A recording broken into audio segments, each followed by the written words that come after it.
ವನಿತಾ ವಿಹಾರ.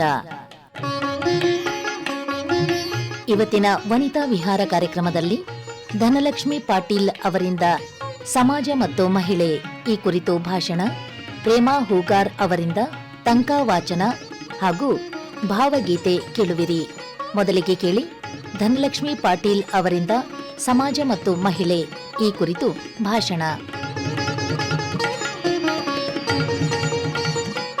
ಭೂಮಿಯ ಮೇಲಿನ ಎಲ್ಲ ಅಂಶಗಳು ದೇವರ ಕೊಡುಗೆ.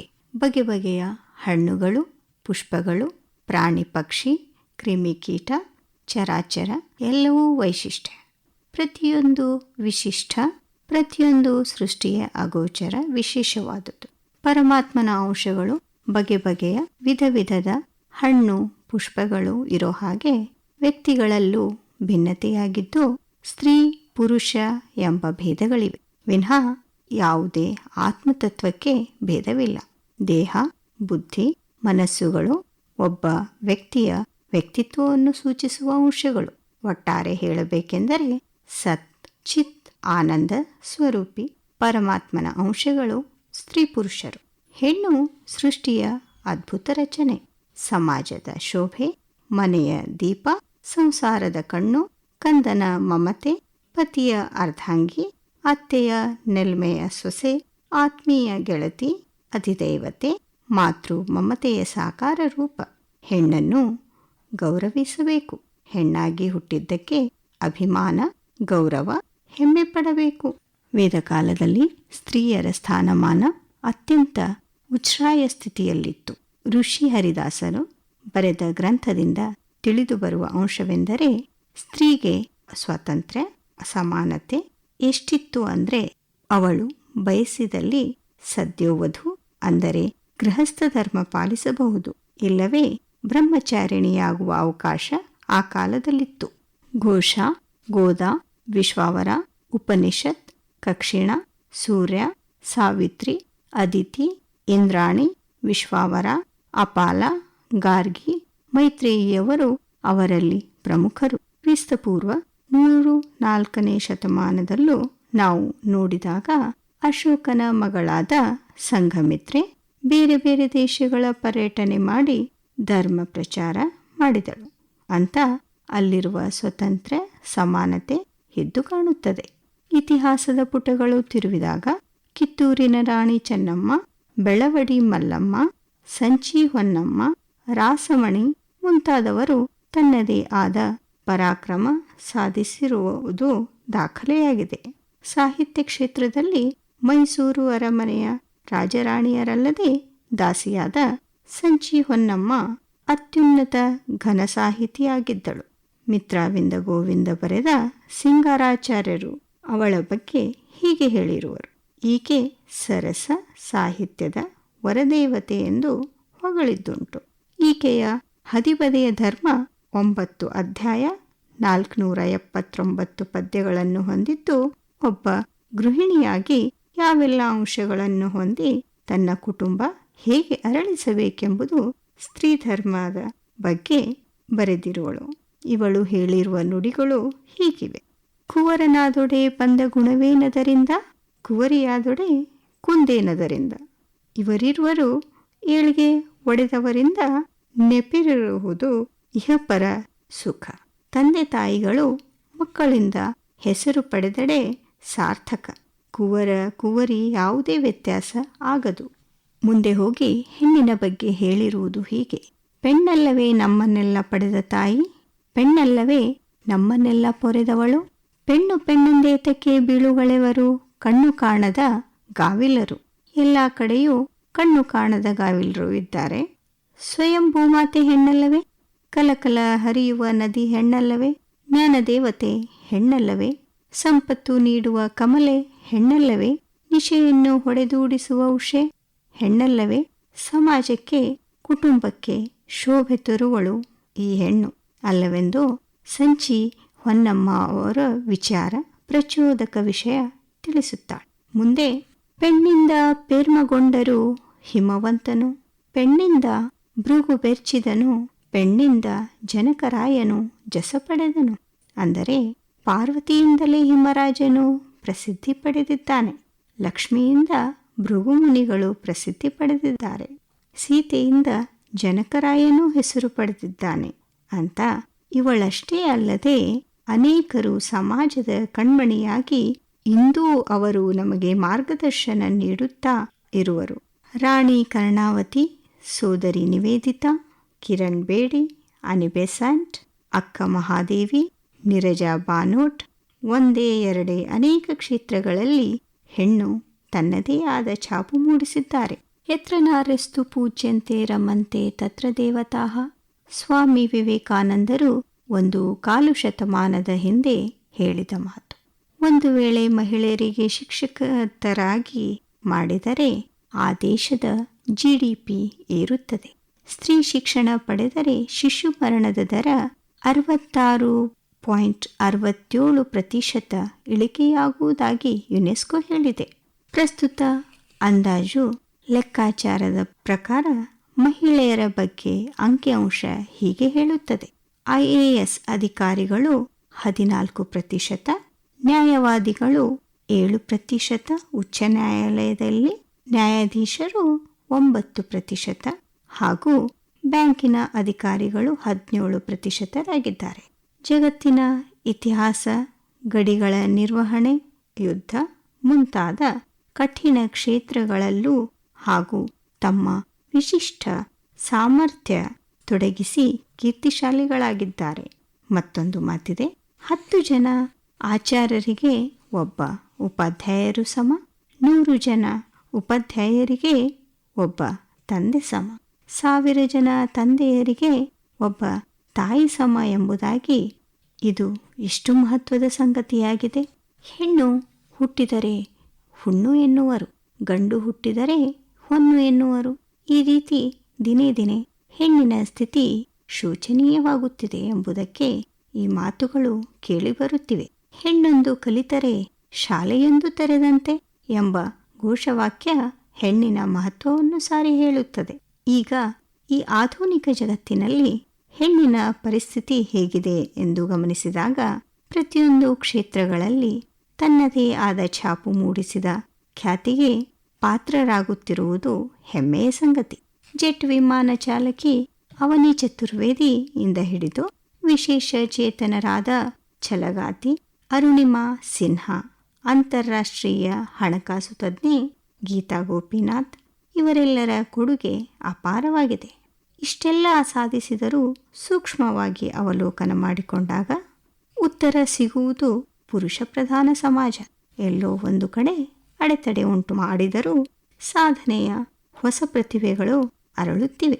ಈ ಮೂಲಕ ನಾರಿ ತನ್ನ ಶಕ್ತಿ ಸಾಮರ್ಥ್ಯಗಳು ಹೊರ ಜಗತ್ತಿಗೆ ತೋರಿಸುತ್ತಿದ್ದಾಳೆ. ನಾವು ಹುಟ್ಟುತ್ತಲೇ ಬಾಲೆ, ಬೆಳೆಯುತ್ತಲೇ ಹೆಣ್ಣು, ನನಗೆ ಜವಾಬ್ದಾರಿಗಳಿವೆ ಎಂಬ ನಿಟ್ಟಿನಲ್ಲೇ ಬೆಳೆಸುವುದುಂಟು. ಅಂತಹ ಮಾನಸಿಕತೆ ಬದಲಾಗಿ ಸಮ ಸಮಾಜ, ಲಿಂಗ ತಾರತಮ್ಯ ಇಲ್ಲದ ಸಮಾಜ ನಿರ್ಮಾಣದ ಜವಾಬ್ದಾರಿ ಎಲ್ಲರದು. ಮದುವೆ ಸಂಬಂಧ ಬಂದಾಗ ಹುಡುಗಿಗೆ ಕೆಲಸ ಬಿಡಿಸಿದರೆ ಒಳ್ಳೆಯದು, ನಮ್ಮ ಹುಡುಗ ಕೈ ತುಂಬ ಸಂಬಳ ತರ್ತಾನೆ, ಏನೂ ಅವಶ್ಯಕತೆ ಇಲ್ಲ ಎಂಬ ಮಾತು ಕೇಳಿಬರುವುದಿದೆ.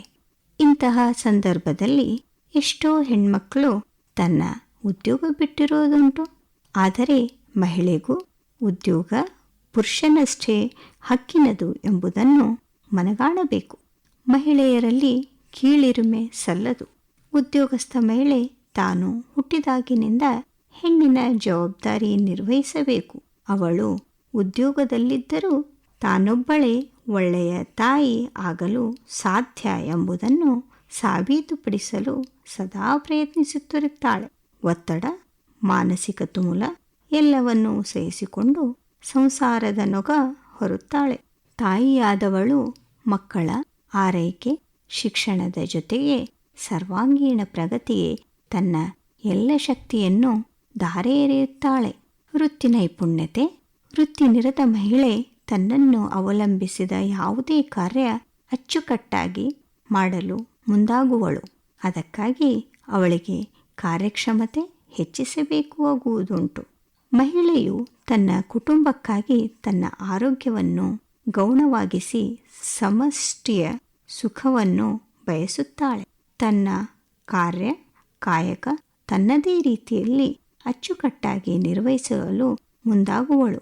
ಹೀಗೆ ಸ್ತ್ರೀ ತನ್ನ ಎಲ್ಲ ಪಾತ್ರಗಳನ್ನು ಅಚ್ಚುಕಟ್ಟಾಗಿ ನಿರ್ವಹಿಸಿ ಸೈ ಎನಿಸಿಕೊಳ್ಳುವವಳಾಗಿದ್ದಾಳೆ. ನಮ್ಮ ಸಂವಿಧಾನದಲ್ಲಿ ಅನೇಕ ವಿಧಿಗಳು ನಮ್ಮನ್ನು ಬೆಂಬಲಿಸುವ ನಿಟ್ಟಿನಲ್ಲಿವೆ.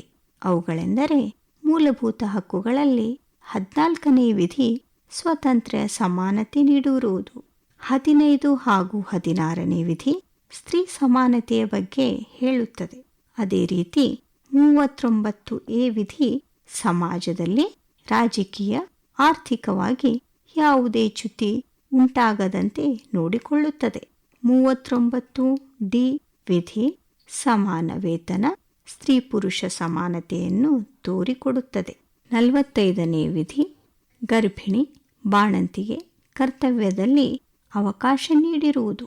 ಅದೇ ರೀತಿ 51AE ನೇ ವಿಧಿ ಮಹಿಳೆ ಘನತೆ ಗೌರವಕ್ಕೆ ಧಕ್ಕೆ ಬರದ ಹಾಗೆ ನೋಡಿಕೊಳ್ಳುವುದು. ಸ್ತ್ರೀ ಎನ್ನುವ ಶಕ್ತಿ ಸ್ಫೂರ್ತಿ. ನಗುತ್ತೇವೆ ಎಂದ ಮಾತ್ರಕ್ಕೆ ಕಷ್ಟಗಳೇ ಇಲ್ಲವೆಂದಲ್ಲ. ನಗುವಿನ ಮೂಲಕ ಕಷ್ಟಗಳನ್ನು ಸೋಲಿಸುತ್ತೇವೆ. ನಾರಿ ಶಕ್ತಿ ಅರಳಿದರೆ ರಾಷ್ಟ್ರಶಕ್ತಿಯಾಗುತ್ತದೆ. ಮಹಿಳೆ ಪ್ರಗತಿಯ ದೊಡ್ಡ ಶಕ್ತಿ. ಸಮಾಜವು ಮಹಿಳೆಗೆ ನಿರಂತರ ಬೆಂಬಲ ಪ್ರೋತ್ಸಾಹ ನೀಡಿದರೆ ಲಿಂಗ ತಾರತಮ್ಯ ನೀಗಬಹುದು, ಸಮಾನತೆ ಎದ್ದು ಕಾಣಬಹುದು. ಬದುಕಿನ ಪಯಣದಲ್ಲಿ ಗಂಡು ಹೆಣ್ಣು ಜೈವಿಕ ಭೇದವೇ ಹೊರತು ಶಕ್ತಿಯ ಭೇದವಲ್ಲ. ಸ್ತ್ರೀ ಸಮಾನತೆ ಒಂದು ಸಮಾಜದಲ್ಲಿ ನೆಲೆಸಿದಾಗ ಅದು ಧನಾತ್ಮಕ ಪ್ರಗತಿಗೆ ಕಾರಣವಾಗುತ್ತದೆ. ಸಮಾಜದ ಹೊಣೆಗಾರಿಕೆ ಇಲ್ಲಿ ಗಣನೀಯವಾದುದು. ದುಡಿಯುವ ಮಹಿಳೆ, ಗೃಹಸ್ಥ ಮಹಿಳೆ ಯಾರೇ ಆಗಲಿ ಎಲ್ಲೆಡೆ ಸಮಾನತೆಯ ಗೌರವ ದೊರಕಿದಾಗ ಆಶಾದಾಯಕ ಪ್ರಗತಿ ಸಾಧ್ಯ. ಸಮಾಜದಲ್ಲಿ ಮಹಿಳೆ ಯಾವುದೇ ಸವಾಲುಗಳನ್ನು ಎದುರಿಸಿ ನಿಲ್ಲಲು ಪ್ರೇರಣೆಯಾಗಬಲ್ಲುದು. ಇದುವರೆಗೆ ಸಮಾಜ ಮತ್ತು ಮಹಿಳೆ ಈ ಕುರಿತು ಧನಲಕ್ಷ್ಮಿ ಪಾಟೀಲ್ ಅವರಿಂದ ಭಾಷಣ ಕೇಳಿದಿರಿ. ಇನ್ನು ಮುಂದೆ ಕೇಳಿ ಪ್ರೇಮಾ ಹೂಗಾರ್ ಅವರಿಂದ ತಂಕ ವಾಚನ. ಏನಿದು ತಂಕ? ಸುಮಾರು 1300 ವರ್ಷಗಳ ಇತಿಹಾಸವಿರುವ ಈ ಪ್ರಕಾರ ಜಪಾನಿಯರದ್ದು. ಅದ್ಭುತ ಕಾವ್ಯ ಲಕ್ಷಣ ಹೊಂದಿರುವ ಇದು ಛಂದೋಬದ್ಧವಾಗಿದ್ದು 5-7-5-7-7 ರಂತೆ ಒಟ್ಟು 31 ಮಾತ್ರೆಗಳನ್ನು ಹೊಂದಿರುತ್ತದೆ. ಇವು ಕೂಡ ಹೈಕ್ಯುವಿನಂತೆ ಪ್ರಕೃತಿಯನ್ನು ಆರಾಧಿಸುತ್ತಲೇ ಮಾನವ ಸಂಬಂಧಿತ ಅನೇಕ ವಿಷಯ ವಸ್ತುಗಳನ್ನು ತನ್ನ ಬರಹದ ವ್ಯಾಪ್ತಿಯೊಳಗೆ ಕಂಡುಕೊಳ್ಳುತ್ತದೆ.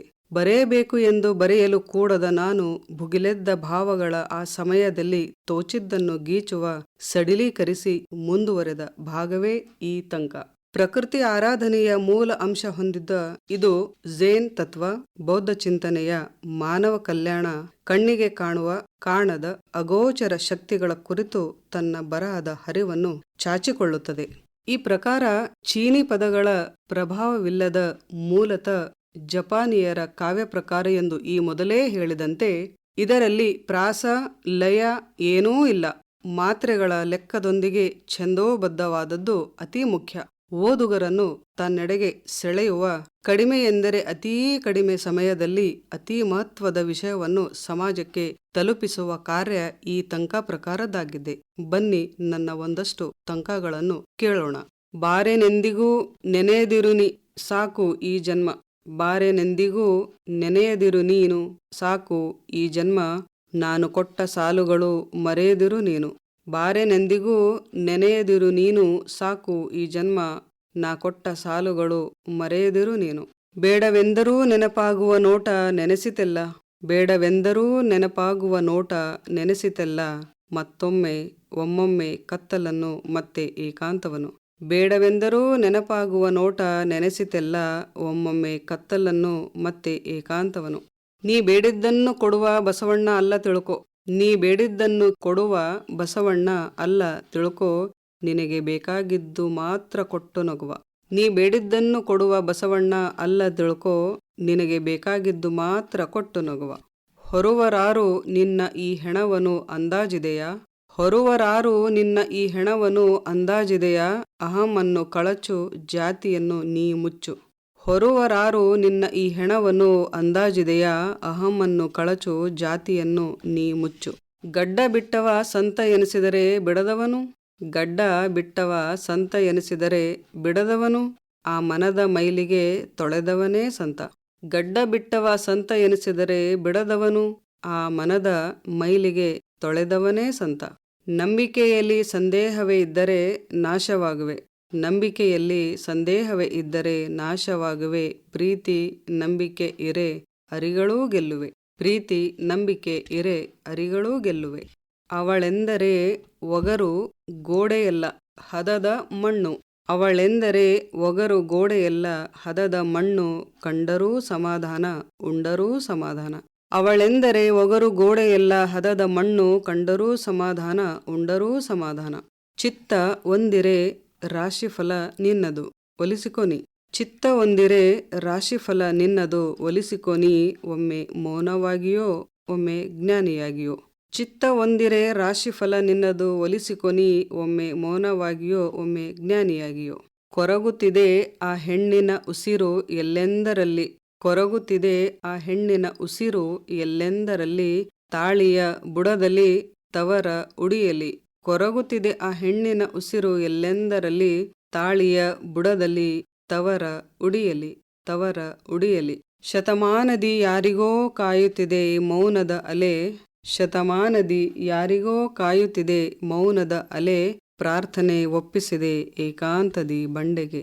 ಶತಮಾನದಿ ಯಾರಿಗೋ ಕಾಯುತ್ತಿದೆ ಮೌನದ ಅಲೆ, ಪ್ರಾರ್ಥನೆ ಒಪ್ಪಿಸಿದೆ ಏಕಾಂತದಿ ಬಂಡೆಗೆ. ತೊಟ್ಟ ಮಲ್ಲಿಗೆ ಮುಡಿಯ ಜಾರುತ್ತಿದೆ ಯಾಕೆಂದು ಕೇಳು, ತೊಟ್ಟ ಮಲ್ಲಿಗೆ ಮುಡಿಯ ಜಾರುತ್ತಿದೆ ಯಾಕೆಂದು ಕೇಳು, ನಿನ್ನ ಇನಿಯನ ಗೋರಿ ಸಜ್ಜಾಗಿದೆಂದು ತಿಳಿ. ತೊಟ್ಟ ಮಲ್ಲಿಗೆ ಮುಡಿಯ ಜಾರುತ್ತಿದೆ ಯಾಕೆಂದು ಕೇಳು, ನಿನ್ನ ಇನಿಯನ ಗೋರಿ ಸಜ್ಜಾಗಿದೆಂದು ತಿಳಿ. ಮತ್ತೊಂದು ತನಕ. ಒಬ್ಬನಿಹನು ಮೇಲೊಬ್ಬ ಕಾಯುವವ ಅಂಜದಿರುನಿ, ಒಬ್ಬನು ಇಹನು ಮೇಲೊಬ್ಬ ಕಾಯುವವ ಅಂಜದಿರುನಿ, ಗುರು ಗುರಿ ಇರಲಿ ಜಯವೆಲ್ಲ ನಿನದೆ. ಒಬ್ಬನಿಹನು ಮೇಲೊಬ್ಬ ಕಾಯುವವ ಅಂಜದಿರುನಿ, ಗುರು ಗುರಿ ಇರಲಿ ಜಯವೆಲ್ಲ ನಿನದೆ. ತೂಗುತಿಹುದು ಬದುಕಿನ ಉಯ್ಯಾಲೆ ದಿಕ್ಕು ಕಾಣದೆ, ತೂಗುತಿಹುದು ಬದುಕಿನ ಉಯ್ಯಾಲೆ ದಿಕ್ಕು ಕಾಣದೆ, ಬಿರುಗಾಳಿಯಲೊಮ್ಮೆ ತಂಗಾಳಿಯಲಿ ಒಮ್ಮೆ. ತೂಗುತಿಹುದು ಬದುಕಿನ ಉಯ್ಯಾಲೆ ದಿಕ್ಕು ಕಾಣದೆ, ಬಿರುಗಾಳಿಯಲೊಮ್ಮೆ ತಂಗಾಳಿಯಲಿ ಒಮ್ಮೆ. ಇನ್ನೊಂದು ತನಕ. ಆತ್ಮಾನುಭವ ಬದುಕಿನ ಸೂತ್ರವೇ ಅರಿತು ನೋಡು, ಆತ್ಮಾನುಭವ ಬದುಕಿನ ಸೂತ್ರವೇ ಅರಿತು ನೋಡು, ಬಳಿಬಾರದು ಮಾಯೆ ಸುಳಿಯದೆಂದೂ ಮೋಹ. ಆತ್ಮಾನುಭವ ಬದುಕಿನ ಸೂತ್ರವೇ ಅರಿತು ನೋಡು, ಬಳಿಬಾರದು ಮಾಯೆ ಸುಳಿಯದೆಂದೂ ಮೋಹ. ಹಸಿವೆ ಎಂದರೆ ನಾಯಿ ಎಂದ ಕಬೀರ ಸಂತೈಸುವರೆ, ಹಸಿವೆ ಎಂದರೆ ನಾಯಿ ಎಂದ ಕಬೀರ, ಹಸಿವೆ ಎಂದರೆ ನಾಯಿ ಎಂದ ಕಬೀರ ಸಂತೈಸುವರೆ. ಜಗದ ವೈರಿ ಹೊಟ್ಟೆ ತೆರೆದಿಟ್ಟ ಈ ಫಕೀರ, ಜಗದ ವೈರಿ ಹೊಟ್ಟೆ ತೆರೆದಿಟ್ಟ ಈ ಫಕೀರ. ಭಕ್ತಿ ಎಂಬುದು ಎದೆ ಉಕ್ಕಿ ಬಂದಂತೆ ಬಣ್ಣಿಸಲಾರೆ, ಭಕ್ತಿ ಎಂಬುದು ಎದೆ ಉಕ್ಕಿ ಬಂದಂತೆ ಬಣ್ಣಿಸಲಾರೆ, ಕುಡಿದರೆ ಹಗುರ ನುಡಿದರೆ ದ್ವಿಗುಣ. ಭಕ್ತಿ ಎಂಬುದು ಎದೆ ಉಕ್ಕಿ ಬಂದಂತೆ ಬಣ್ಣಿಸಲಾರೆ, ಕುಡಿದರೆ ಹಗುರ ನುಡಿದರೆ ದ್ವಿಗುಣ. ಕತೆ ಹೇಳಿದೆ ನೆನಪೆಲ್ಲವೂ ನನ್ನ ಗೋರಿಯ ಮುಂದೆ ಸುಳಿಯುವಾಗ, ನೆನಪೆಲ್ಲವೂ ನನ್ನ ಗೋರಿಯ ಮುಂದೆ ಸುಳಿಯುವಾಗ, ನನ್ನುಸಿರು ನಿನ್ನದೇ ಧ್ಯಾನವ ಜಪಿಸಿತು.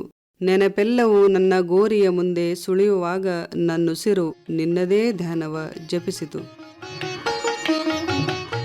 ಇದುವರೆಗೆ ಪ್ರೇಮಾ ಹೂಗಾರ್ ಅವರಿಂದ ತಂಕ ವಾಚನ ಕೇಳಿದಿರಿ. ಇನ್ನು ಮುಂದೆ ಕೇಳಿ ಭಾವಗೀತೆ.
ಧ್ವನಿಯಲ್ಲಿ ಬಿಆರ್ ಲಕ್ಷ್ಮಣರಾವ್ ಅವರ ರಚನೆಯನ್ನ ಕೇಳಿದಿರಿ. ಸಂಗೀತ ಸಿ ಅಶ್ವಥ್ ಅವರದಾಗಿತ್ತು. ಇದು ಈ ವಾರದ ವನಿತಾ ವಿಹಾರ. ಸಂಕಲನ ಮಧು ದೇಶ್ಮುಖ್. ನಿರ್ಮಾಣ ಸದಾನಂದ ಪೆರ್ಲಾ.